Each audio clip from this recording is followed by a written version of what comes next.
نعوذ بالله السميع العليم من كل شيطان رجيم. بسم الله الرحمن الرحيم. الحمد لله والصلاة والسلام على رسول الله صلى الله عليه وسلم. سبحانك لا علم لنا إلا ما علمتنا إنك أنت العليم الحكيم.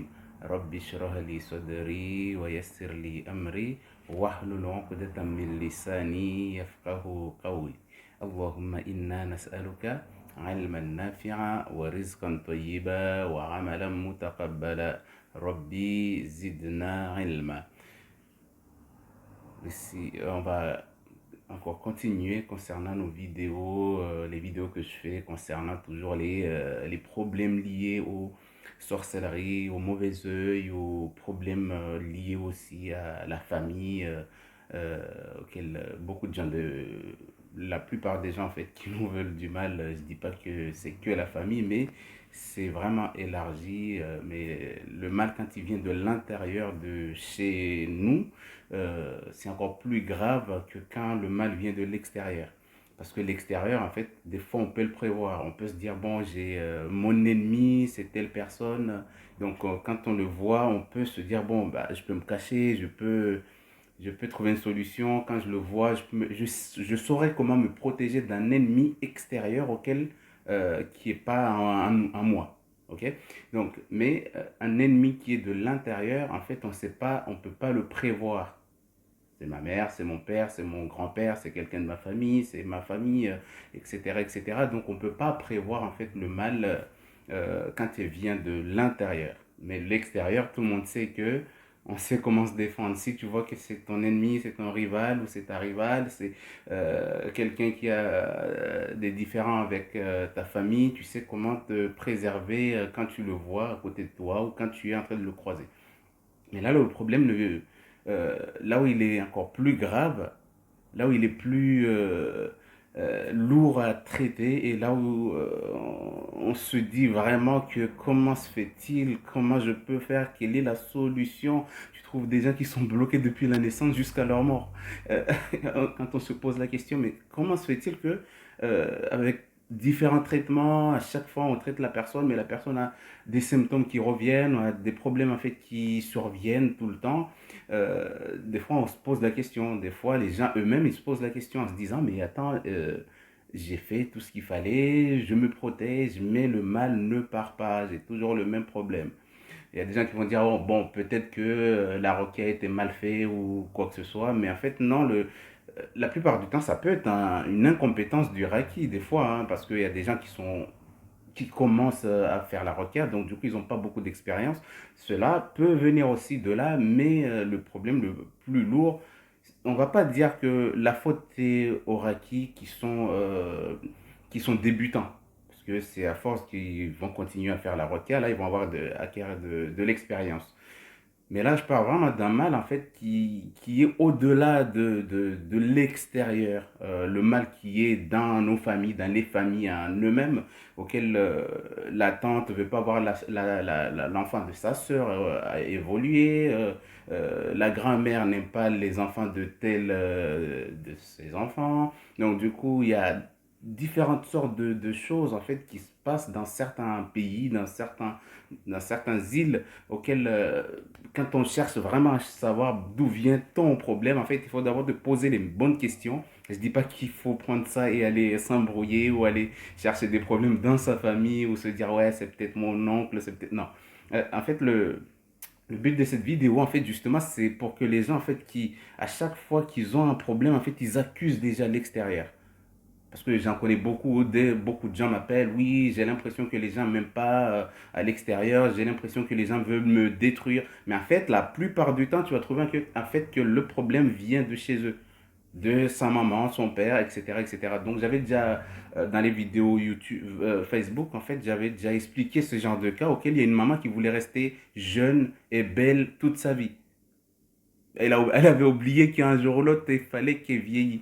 Donc, du coup, elle attirait les hommes. Du coup, ça le plaisait. Un jour, j'étais en train de traiter son fils. Je traitais son fils, qui venait de très loin, de la Réunion. A pris un billet, il est venu en France. Du coup, je commençais le traitement. Pendant que je lisais, en fait, il y a des djinns. C'est vrai, les djinns, ils mentent. D'accord. Les djinns, ils mentent beaucoup. Mais dans les informations, en fait, il y a des djinns, en fait, malgré qu'il y en a qui mentent, il y en a beaucoup, en fait, qui te balancent, en fait, une vérité mélangée avec des mensonges. C'est pour ça qu'il faut beaucoup apprendre et bien comprendre le monde invisible pour vraiment comprendre ce qui se passe quand un djinn est en train de parler. Tu sais exactement ce qu'il va dire comme parole furtive ou voilà. Donc, et les djinns qui commençaient à raconter, et après, d'un coup, il y a eu une militaire de djinns qui est venue à cette personne et qui commençait à dire que nous, en fait, nous, on nous a donné cet enfant-là comme sacrifice. Donc, je ne comprends pas pourquoi toi, tu viens lire sur lui, alors que nous, on nous a promis cet enfant, ce jeune homme. Il est à nous. Donc, du coup, moi, j'essaie de comprendre pourquoi, comment se fait-il qu'on vous a donné comme cadeau. Est-ce que la personne qui vous a fait ça, il voulait gagner de l'argent, il voulait être promu au travail, il voulait une promotion, il voulait... Il dit non, non, non, non, c'est parce qu'en fait, la maman, les hommes l'aiment beaucoup et elle aime ça. Et donc, du coup, en fait, elle voulait rester jeune et voulait toujours garder sa beauté tout le temps, tout le temps. Donc, elle est venue demander de l'aide à nous pour qu'on l'aide à rester belle et toujours attirer les hommes. Et le jeune qui entendait ça, il a dit, mais c'est impossible. Mais en fait, cette histoire-là, je l'ai déjà entendue en vrai chez ma mère. Parce que les hommes, c'est vrai, les hommes sont attirés par ma mère. Mais le fait que c'est allé jusqu'à ce que j'entends là, c'est vrai qu'il y a des mensonges, mais là, franchement, de ce que j'entends, en fait, j'ai l'impression que c'est la vérité que ces djinns-là sont en train de dire. D'accord? Et donc, du coup, au fur et à mesure, bon, on a fini le traitement, bah, il est rentré chez lui, il a appelé ça. Moi, je lui ai dit, ce qui s'est dit là, c'est ton secret entre toi et Dieu. Donc, du coup, on ne prend pas en compte ce qui est dit. Mais lui, tellement l'histoire l'a choqué parce qu'il a déjà entendu en vrai sa maman parler de cette histoire-là, concernant qu'elle veut rester jeune, qu'elle était quelqu'un que les hommes appréciaient, qu'elle aimait ça. En fait, là, le jeune, en fait, il entendait sa maman raconter tout le temps cette histoire-là. Mais quand il a entendu ça, en fait, il a appelé directement sa maman. En lui disant, mais il y a une histoire qui s'est passée, je ne comprends pas. Comment se fait-il, en fait, que pendant mon traitement, les djinns sont en train de parler de toi? En disant que tu voulais rester jeune, tu voulais rester belle, tu voulais toujours attirer les hommes, etc., etc. Ce qui s'est passé, c'est pas normal. Sa maman lui dit, mais en fait, non, mais qui t'a dit ça Après, il lui dit, non, non, mais en fait, tu sais, maman, tout ce qui s'est dit pendant ce traitement, en fait, c'est exactement les paroles que tu sors à la maison. Mais moi, je n'étais pas au courant de tout ça. Et après, c'est à la fin, à force qu'il a titillé sa maman, lui demandant, il a insisté parce qu'elle a souffert en fait de tout ça. C'est de là auquel sa maman lui a dit, mais en fait, je sais vrai, mais j'ai fait une fois. Ok, t'as fait une fois, mais le problème c'est que une fois que t'as fait, regarde ce que je suis devenu. Je suis en train de vouloir avancer dans ma vie, il n'y a rien qui va, je galère dans ma vie, j'ai tout fait, j'ai tous les projets, tous les portes me sont ouverts, mais en fait ils sont toujours fermés, fermés, fermés, je sais plus quoi faire.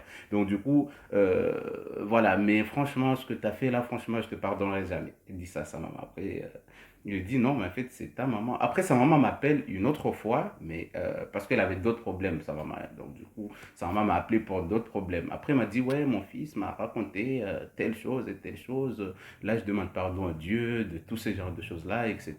J'ai pas envie que mes enfants souffrent maintenant. On a grandi, ils sont en train de grandir et moi, je suis en train de... Donc, je demande pardon et donc, du coup, on a traité son problème.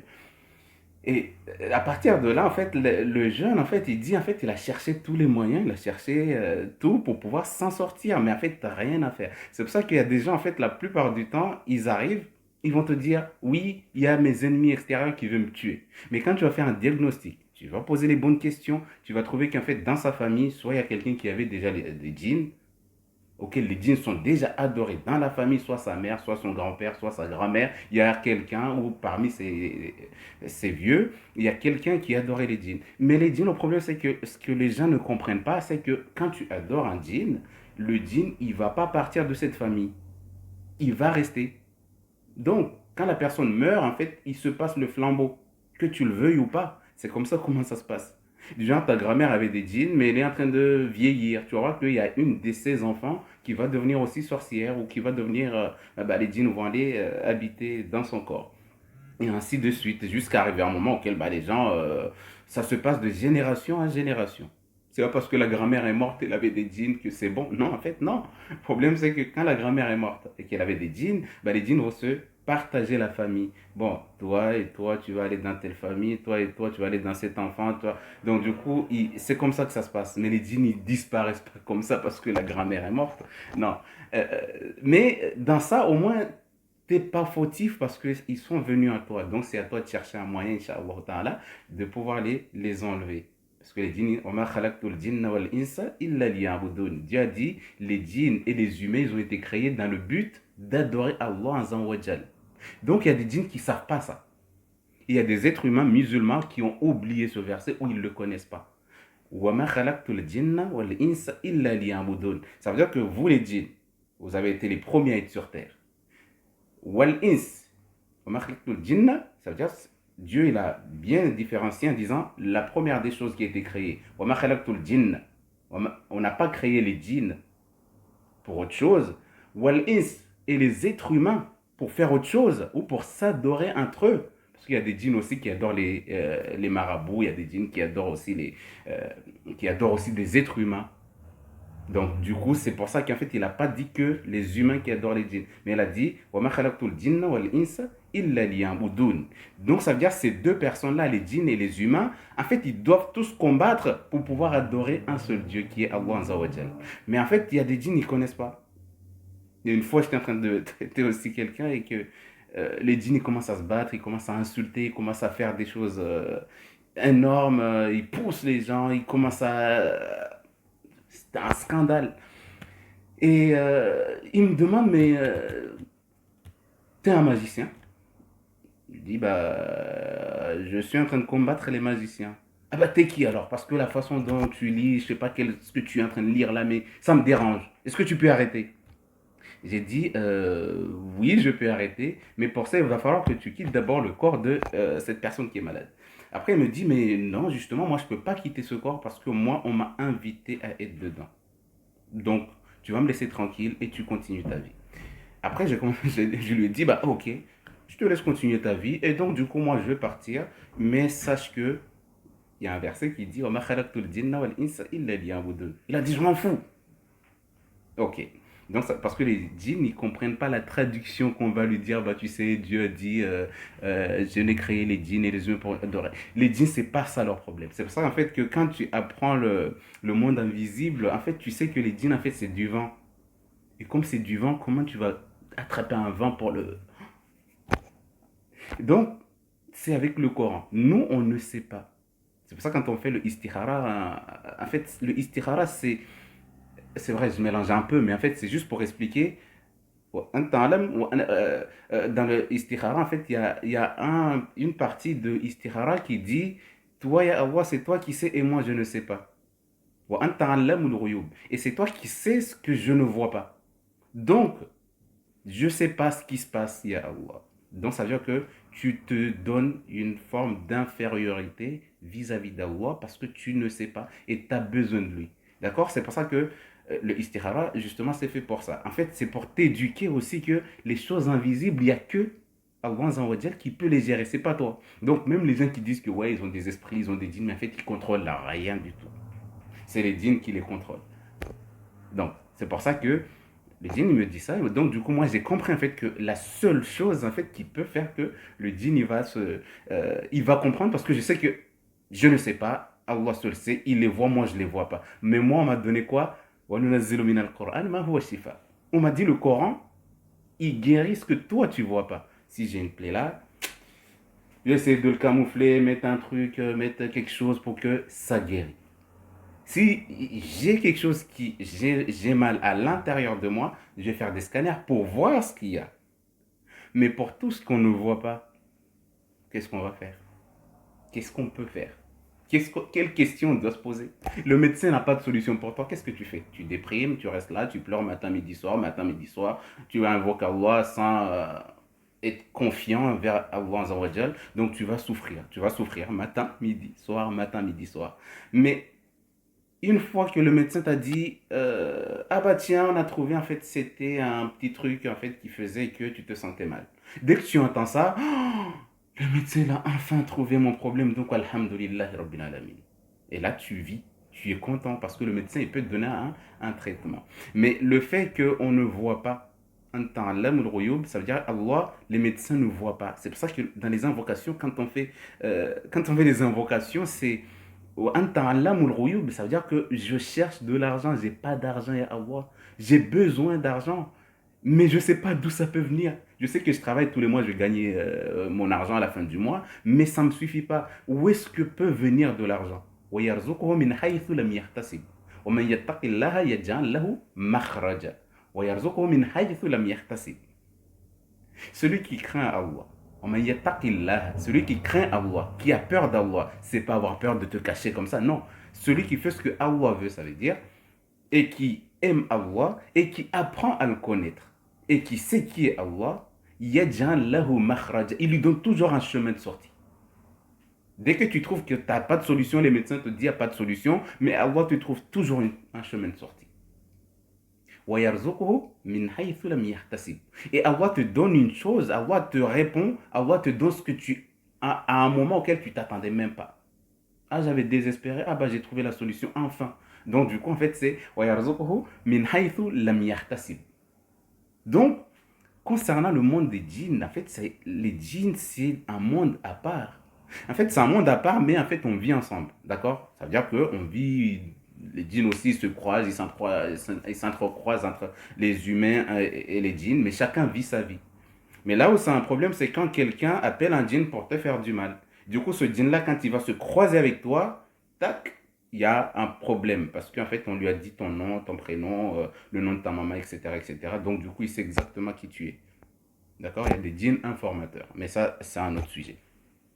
Donc, les djinns auxquels je parlais, l'histoire des djinns, en fait, qui sont les gens, les ennemis qui viennent carrément de l'intérieur de la famille, de la grand-mère, de la maman, etc., etc. Comme le jeune là où j'ai expliqué son histoire avec la maman qui a sacrifié ses enfants en les donnant aux djinns pour qu'elle reste toujours belle et attirante.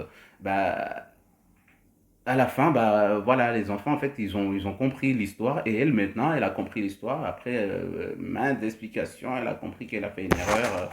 Je ne savais pas, que Dieu me pardonne, etc., etc. Mais le mal est déjà fait. Et ce mal-là, il faut savoir comment demander pardon à Allah Azza wa Jal.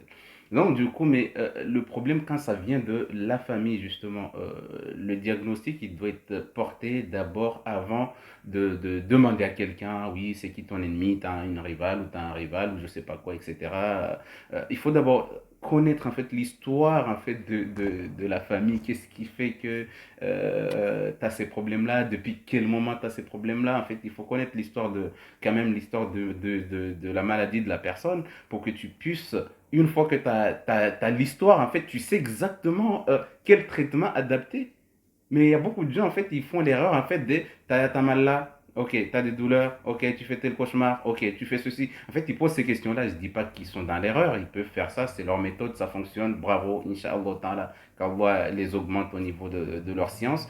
Mais quand tu vas chez le médecin, il demande toujours des antécédents dans ta famille.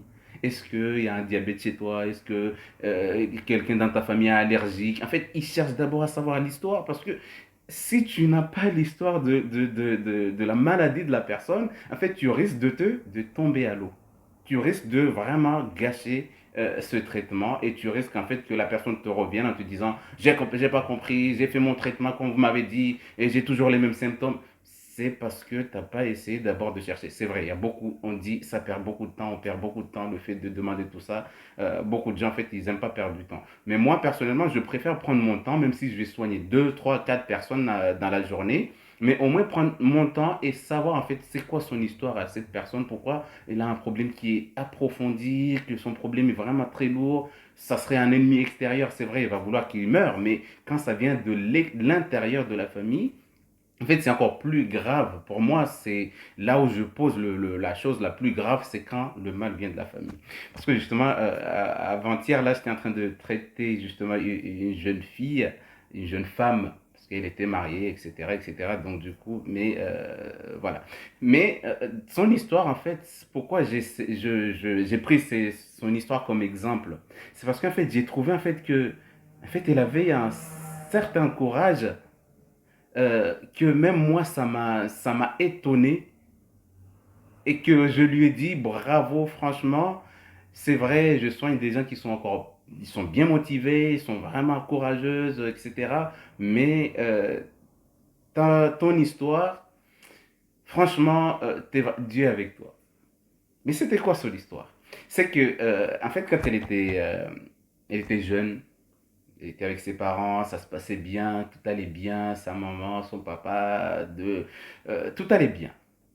Mais quand elle arrive au collège, et à partir du moment auquel elle arrive au collège, un jour elle était assise avec... elle était brillante en fait, du CP jusqu'à CM2, elle a eu son examen d'entrée en sixième, elle est rentrée en sixième, donc du coup ça se passait bien, elle était brillante, et d'un coup, un jour elle était assise avec ses camarades de classe. Ça arrive à beaucoup de gens, mais ceux-là, là par contre, ça c'est une autre histoire, les blocages d'études, etc.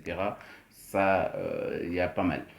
Donc, du coup, pendant qu'elle était en train elle était assise avec ses copines en train de manger, et d'un coup, en fait, elle a senti comme un malaise, en fait, qui l'a envahi. Et après, elle dit à ses copines, mais je me sens mal. Est-ce que quelqu'un peut m'amener, voilà, voir l'infirmière du collège. On l'amène là-bas, mais ça s'est tellement aggravé. L'infirmière lui dit, bah, tu te reposes et après, bah, ça va passer.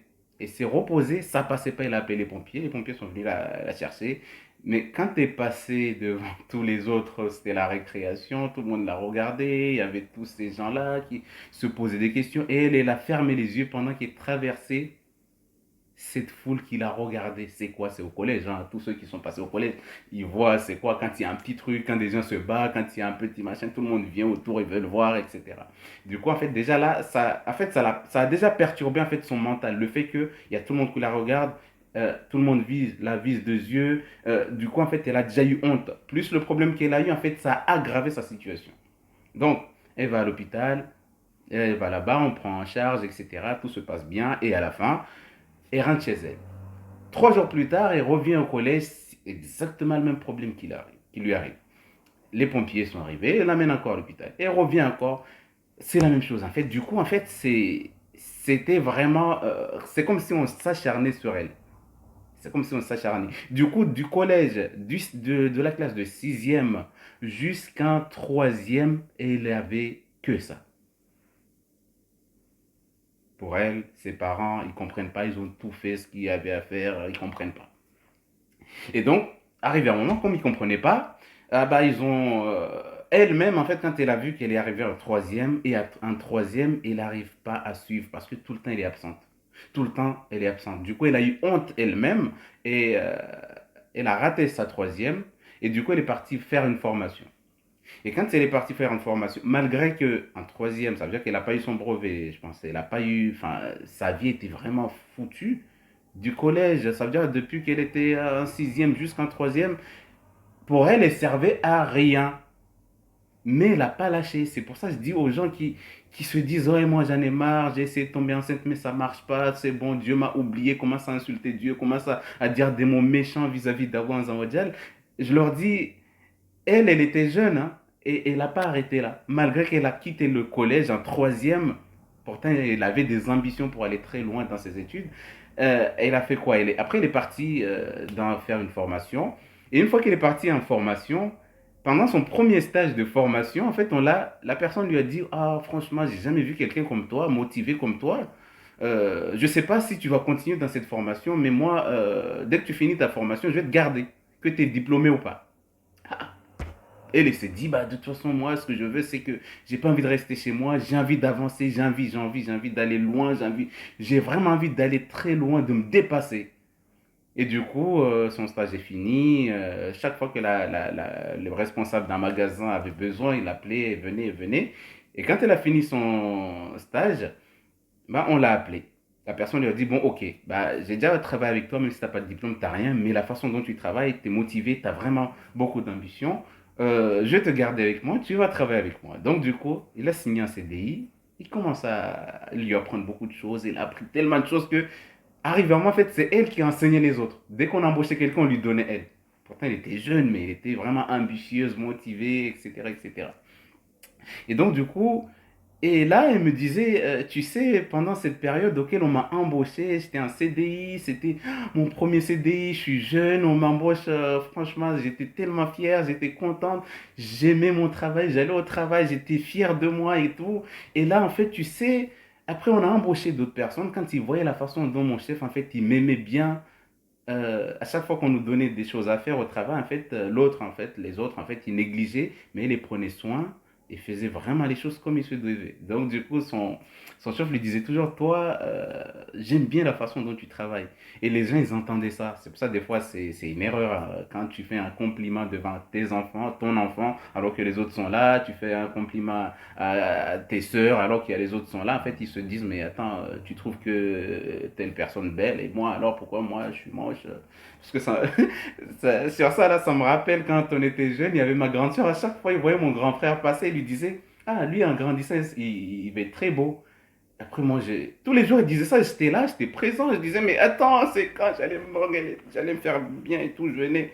À chaque fois, je disais, ah, lui, là, quand il va grandir, il va être beau.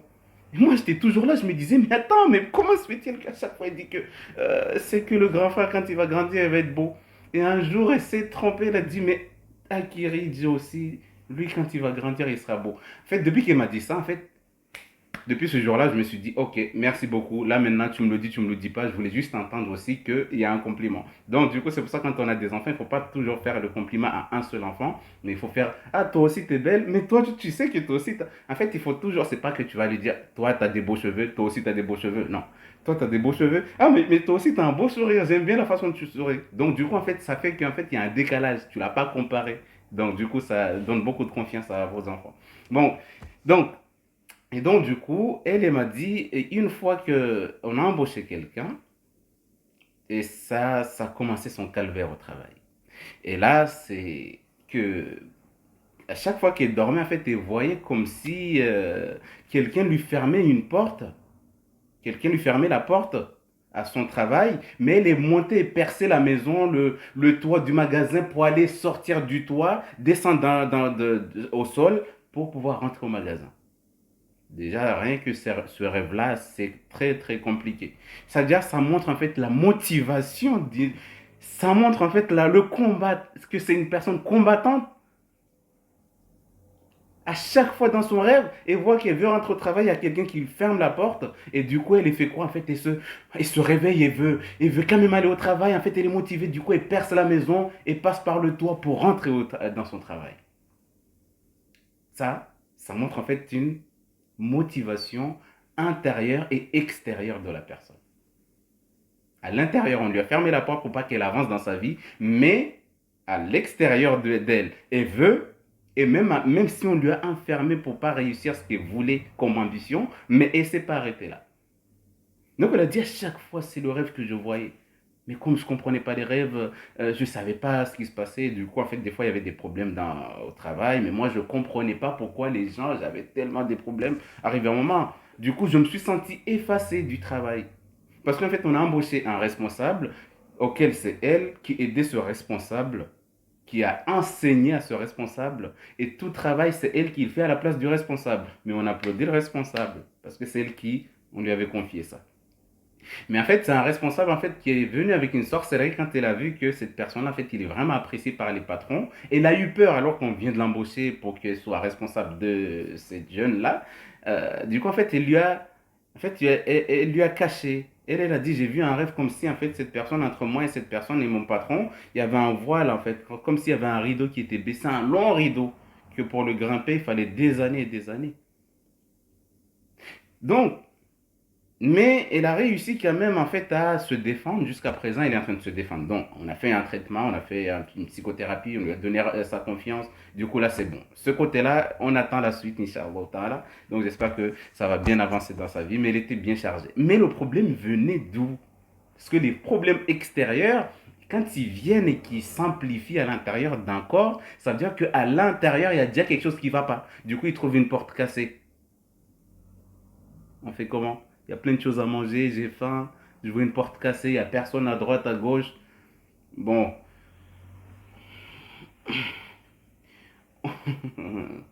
Même on est sérieux, on va être sérieux, on va aller regarder juste les trucs, on a faim, mais on va les surveiller pour pas qu'il y ait un voleur qui rentre peut-être. Mais il y a certaines personnes, en fait, ils sautent dessus, ils vont essayer de manger tout ce qu'il y a à manger. Et après, bah, ils vont se rendre compte, ah, j'ai fait un truc pas bien, pardon mon Dieu, alors qu'ils ont déjà mangé le truc. Voilà.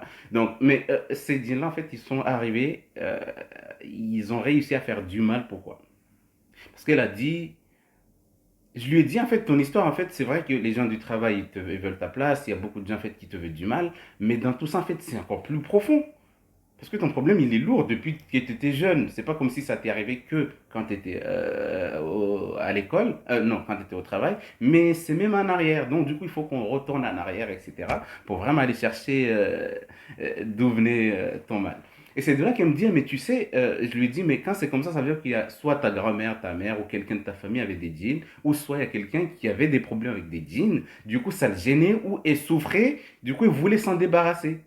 Il a dit, bah justement, comme tu poses cette question, je vais te raconter une histoire. Il a dit, j'ai ma tante, j'ai ma tante, auquel elle avait des problèmes de djinn. Et comme elle avait des problèmes de djinn, elle s'est dit, à chaque fois, en fait, quand elle voyait tout le monde était bien, tout le monde était content, heureux dans leur famille, en fait, elle avait mal au cœur. Et se disait, mais comment se fait-il que dans la famille, tout le monde est bien sauf moi? Pourquoi les djinns, ils vont pas les embêter eux aussi?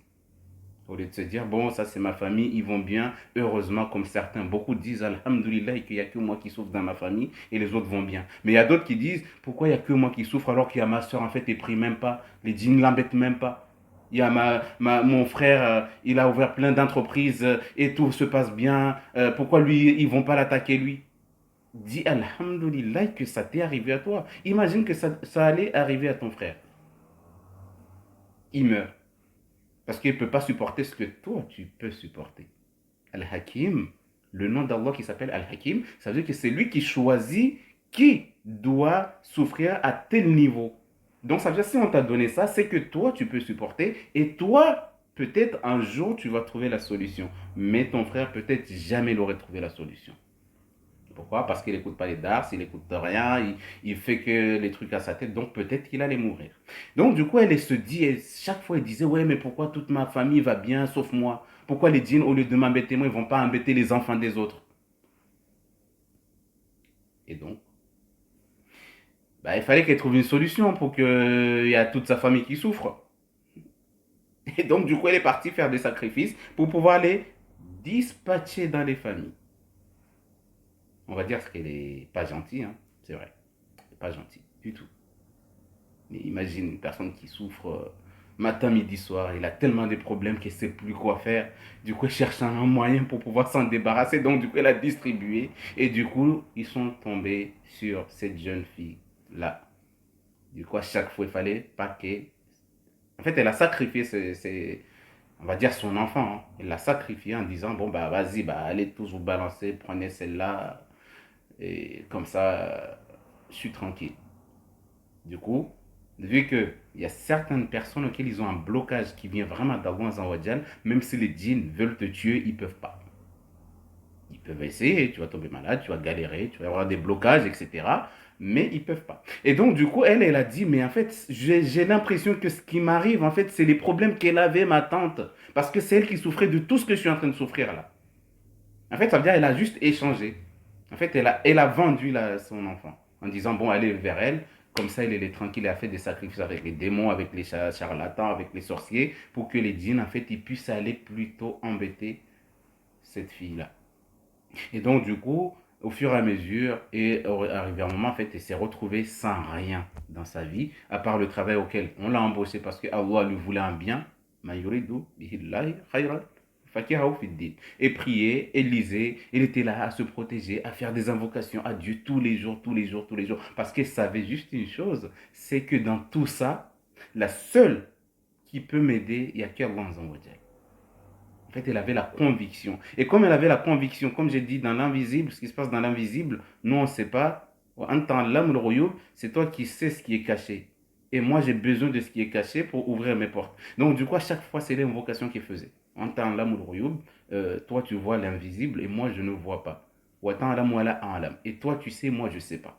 Donc, ça veut dire que là, j'avance dans le noir total, dans le vide. Je ne sais pas ce qui m'attend demain. Donc, dis Allah, aide-moi. Du coup, c'était son invocation jusqu'à ce que là, elle trouve la solution, voit le problème d'où il vient, sa solution, et Inch'Allah, Allah la guérit pendant le traitement.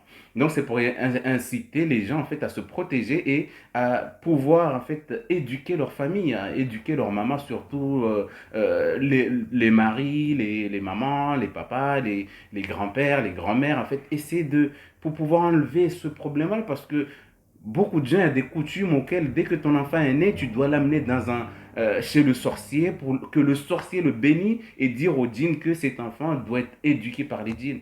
Donc, ça veut dire ça, c'est pour ça que ces genres de rappels-là, en fait, c'est pour aider beaucoup de gens, parce qu'il y a beaucoup de gens, depuis qu'ils écoutent les directs qui parlent des djinns, qui parlent des sorciers, etc., beaucoup de gens ont changé de mentalité. Mais il y en a d'autres, en fait, ils sont ancrés dedans.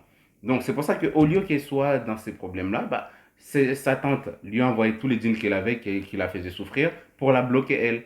Et donc, du coup, elle a souffert comme ça pendant des années et des années.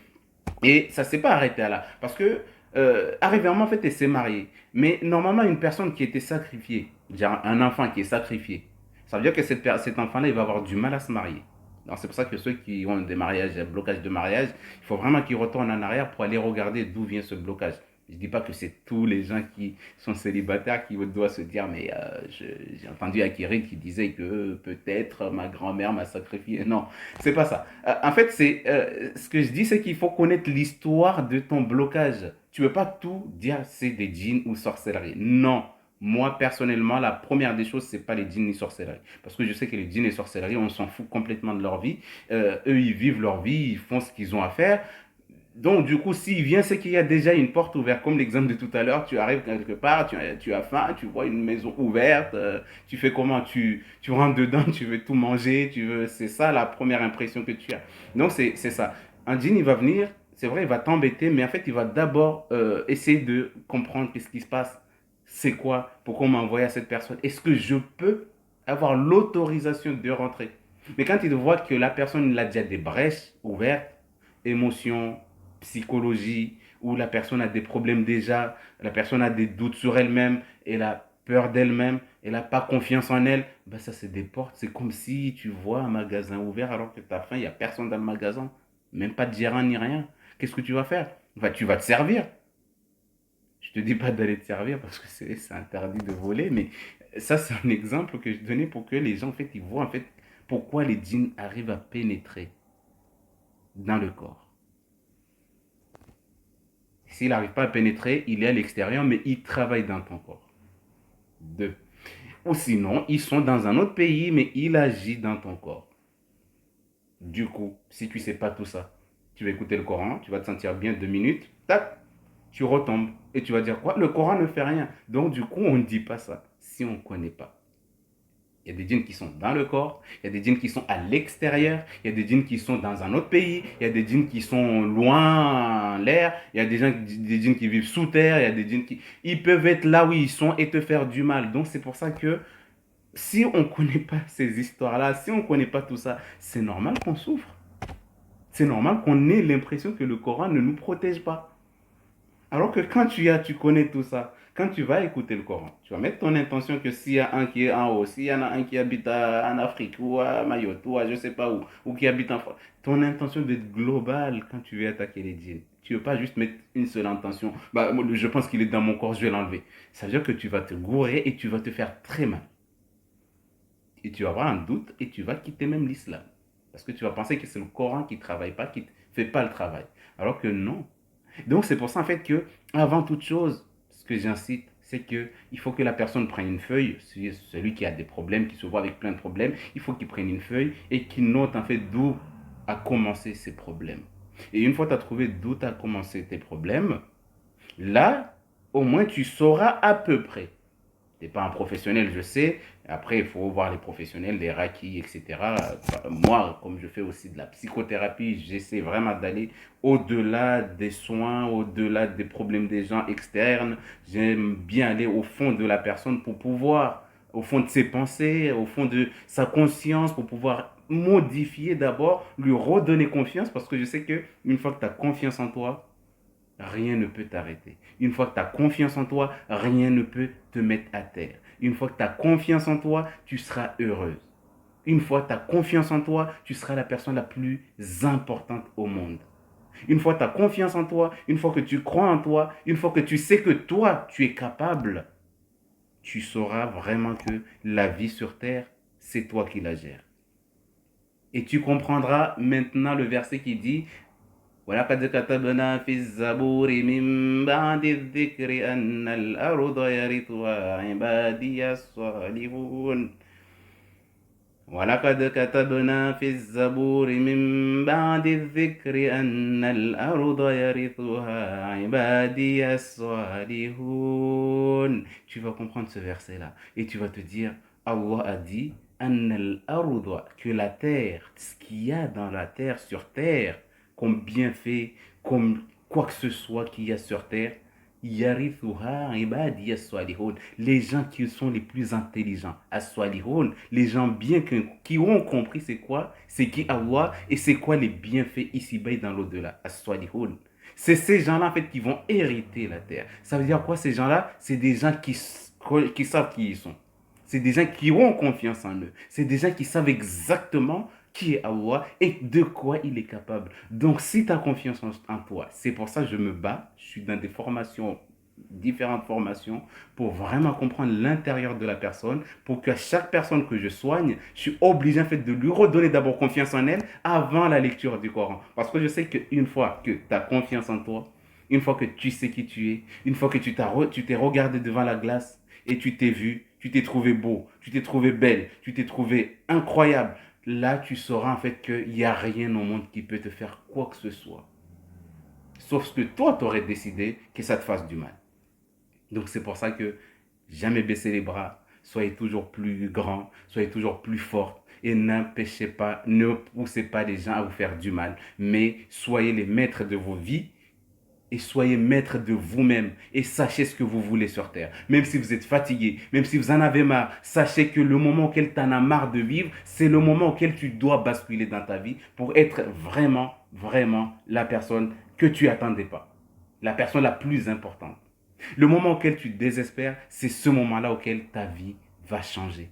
Donc le moment auquel tu sens que tu en as marre, tu as envie de mourir, tu préfères mourir, c'est ce moment-là auquel tout va changer en toi. Donc du coup, prends soin de toi et sache que rien ni personne ne peut te faire du mal.